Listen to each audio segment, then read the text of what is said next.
Hello दोस्तों। आज है 28 अगस्त और 28 अगस्त की करंट अफेयर के जो भी इम्पोर्टेंट क्वेश्चन बनते हैं आज हम उनके बारे में डिस्कस करने वाले हैं। इसकी पीडीएफ आपको टेलीग्राम चैनल सीटी करंट अफेयर पर मिल जाएगी। तो चलिए पहला क्वेश्चन देखते हैं। और देखो, कल संडे है तो संडे में क्या होगा, संडे में जो वीक की करंट अफेयर है उसका टेस्ट होगा। तो आप जो वीक की करंट अफेयर है उसको रिवाइज़ कर लेना। पहला क्वेश्चन देखते हैं। देखिए, दुनिया का सबसे बड़ा और सबसे ऊंचा ऑब्जर्वेशन व्हील आइन दुबई किस देश में खोला गया है। तो देखो, वैसे तो ये क्वेश्चन आसान हो गया है क्योंकि यहाँ पर क्या लिखा है, दुबई।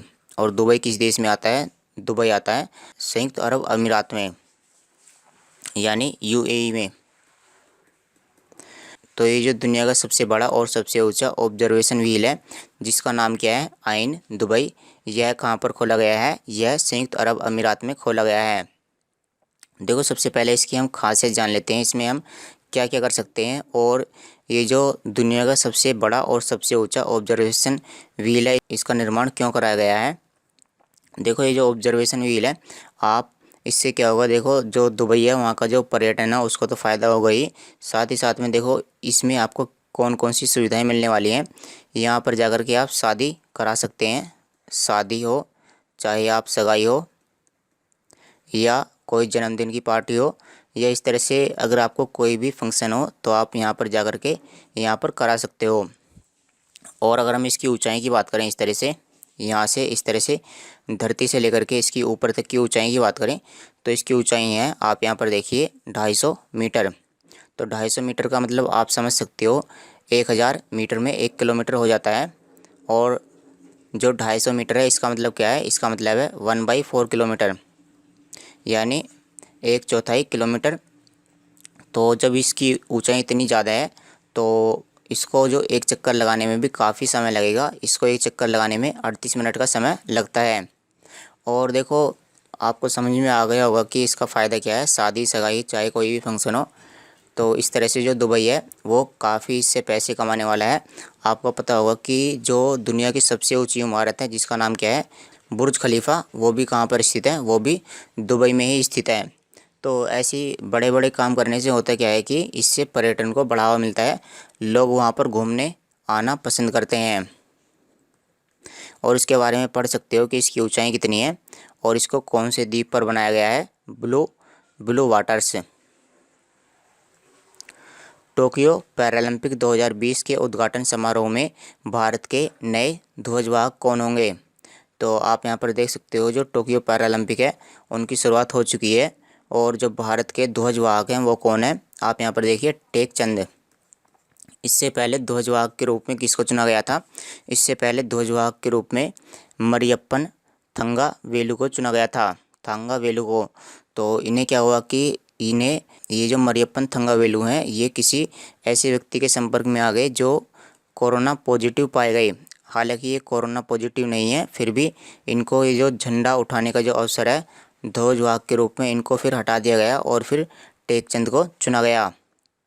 तो ये जो टोक्यो पैरालंपिक हैं ये कहाँ पर हो रहे हैं, ये जापान की राजधानी टोक्यो में हो रहे हैं। और इसमें कितने खिलाड़ी भाग ले रहे हैं, इसमें 54 खिलाड़ी मिलकर के भाग ले रहे हैं। और इस साल इसका 16वां संस्करण है, तो आप इसको संस्करण को याद रख सकते हो। और पहली बार टोक्यो पैरालंपिक कब हुए थे, पहली बार टोक्यो पैरालंपिक रोम इटली में हुए थे और 1960 में हुए थे। सुजलम अभियान किस मंत्रालय ने शुरू किया है, सुजलम अभियान किस मंत्रालय ने शुरू किया है। तो यह अभियान जल शक्ति मंत्रालय ने शुरू किया है। और इसका मतलब क्या है, इसको भी समझ लेते हैं। इसमें मुख्यतः दो काम है। एक तो है कि जो गांव के लोग हैं वो अपने गांव के अंदर या गांव से बाहर खुले में शौच ना करें। और दूसरा है, इसमें जो बेकार का जल है उसको सही जगह लगाएं, यानी जो बेकार का जल है उसके निकलने की सुविधा होनी चाहिए। और साथ ही साथ में जो जलाशय हैं, जो तालाब हैं, वो बंद ना हो। बंद किस तरीके से, जो गांव के लोग होते हैं वो क्या करते हैं कि जो तालाब होते हैं उनको वो घेर लेते हैं, वहाँ पर वो अपना घर बना लेते हैं। तो इस तरह की जो समस्याएं हैं उनको इस अभियान के जरिए रोका जाएगा। और जो जल शक्ति मंत्रालय के मंत्री हैं वो कौन है, गजेंद्र सिंह शेखावत, उन्होंने इस अभियान को शुरू किया है। हरीश परुथानेनी, हरीश पर्व थानेनी को किस देश में भारतीय राजदूत नियुक्त किया गया है? तो राजदूत का मतलब एम्बेसडर ये बने हैं और ये जर्मनी में जाकर के एम्बेसडर बने हैं। जो जर्मनी में भारत की एम्बेसी है उसमें ये एम्बेसडर बने हैं। तो इसमें तो और कुछ जानने की आवश्यकता नहीं है, हम जर्मनी के बारे में जान लेते हैं। आप यहाँ पर देखिए जर्मनी की राजधानी क्या है? बर्लिन। यहाँ की मुद्रा है यूरो और यहाँ के राष्ट्रपति है फ्रैंक वाल्टर स्टीनमेयर। यह कौन से महाद्वीप में पड़ता है? यह यूरोप महाद्वीप में पड़ता है। बीएसएफ के नए महानिदेशक या डीजी कौन बने हैं? तो बीएसएफ यानी बॉर्डर सिक्योरिटी फोर्स, तो इसके नए महानिदेशक बने हैं, आप यहाँ पर देख सकते हो। इनका नाम है पंकज कुमार सिंह। तो इनकी जो नियुक्ति है वो 31 अगस्त से हो जाएगी। चलिए फिर हम बीएसएफ के बारे में जान लेते हैं। बीएसएफ यानी सीमा सुरक्षा बल, इसकी स्थापना 1965 में हुई थी, जब इंडिया और पाकिस्तान के बीच में युद्ध चल रहा था। India versus Pakistan. तो जब इंडिया और पाकिस्तान के बीच में युद्ध हुआ तब बीएसएफ की स्थापना की गई थी 1965 में, और बीएसएफ का मुख्यालय नई दिल्ली में स्थित है। और इसके डीजी महानिदेशक कौन बने? पंकज कुमार सिंह। और जो इसका मोटो है वो क्या है? जीवन पर्यंत कर्तव्य है, यानी जब तक जीवन है तब तक हम अपना कर्तव्य करेंगे। संदीप बख्शी को किस बैंक के एमडी और सीईओ बनाया गया है? तो एमडी यानी मैनेजिंग डायरेक्टर और सीईओ यानी चीफ एग्जीक्यूटिव ऑफिसर। तो ये जो संदीप बख्शी हैं ये आईसीआईसीआई बैंक के एमडी और सीईओ बने हैं। चलिए फिर हम आईसीआईसीआई बैंक के बारे में जान लेते हैं। देखो पहली बात तो ये प्राइवेट बैंक है और इसकी स्थापना 1995 में हुई थी और इसका मुख्यालय मुंबई महाराष्ट्र में स्थित है। देश में स्टार्टअप को बढ़ावा देने के लिए समृद्ध योजना की शुरुआत की है। तो इसकी जो शुरुआत है, समृद्ध योजना की शुरुआत वो किसने की है? तो आप यहाँ पर देख सकते हो, ये कौन है? ये हैं सूचना और प्रौद्योगिकी मंत्रालय के मंत्री, यानी ये आईटी मिनिस्टर हैं।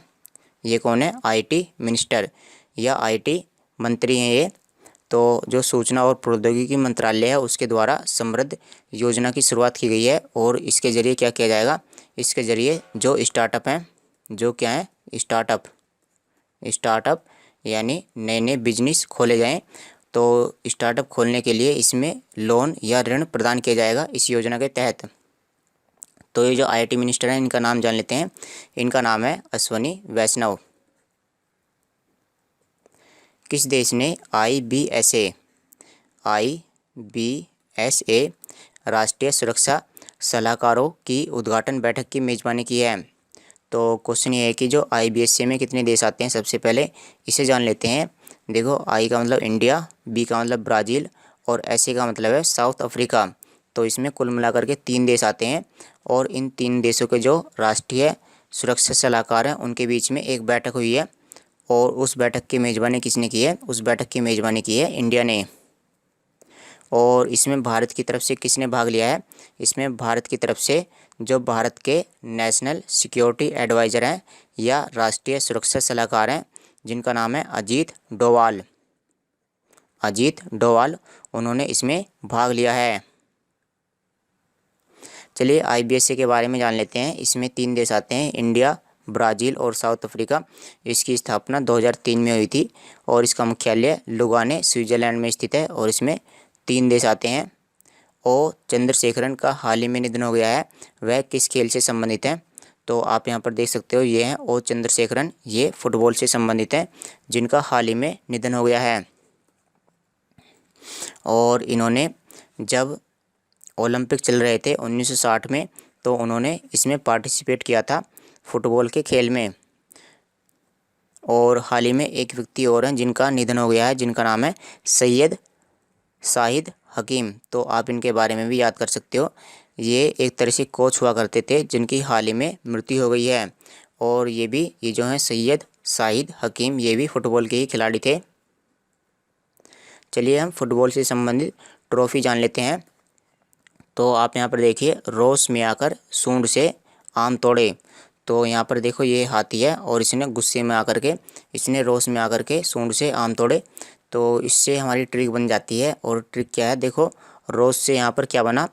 रो से रोवर्स कप और से संतोष ट्रॉफी। तो रोवर्स कप और संतोष ट्रॉफी ये फुटबॉल में दिए जाते हैं।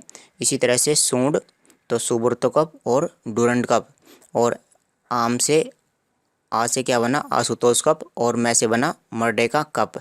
तो आप इनको इस तरह से याद कर सकते हो, Rovers Cup, Santosh trophy, Subroto cup, Durand cup, Ashutosh trophy और मर्डेका कप। भारत का पहला हरित हाइड्रोजन इलेक्ट्रोलाइजर गीगाफील्ड की स्थापना कहाँ पर की गई है? तो देखो ये भारत का पहला है, तो इसलिए क्वेश्चन इंपॉर्टेंट हो जाता है। और दूसरी बात, यहाँ पर ये जो शब्द लिखा है कि हरित हाइड्रोजन, तो इसका मतलब है कि यहाँ पर जो हरित हाइड्रोजन है, जो ग्रीन हाइड्रोजन है, उसका निर्माण किया जाएगा।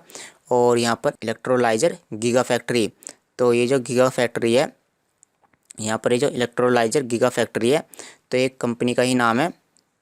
तो इसकी जो स्थापना है वो कहाँ पर की गई है? इसकी स्थापना की गई है बेंगलुरु के अंदर।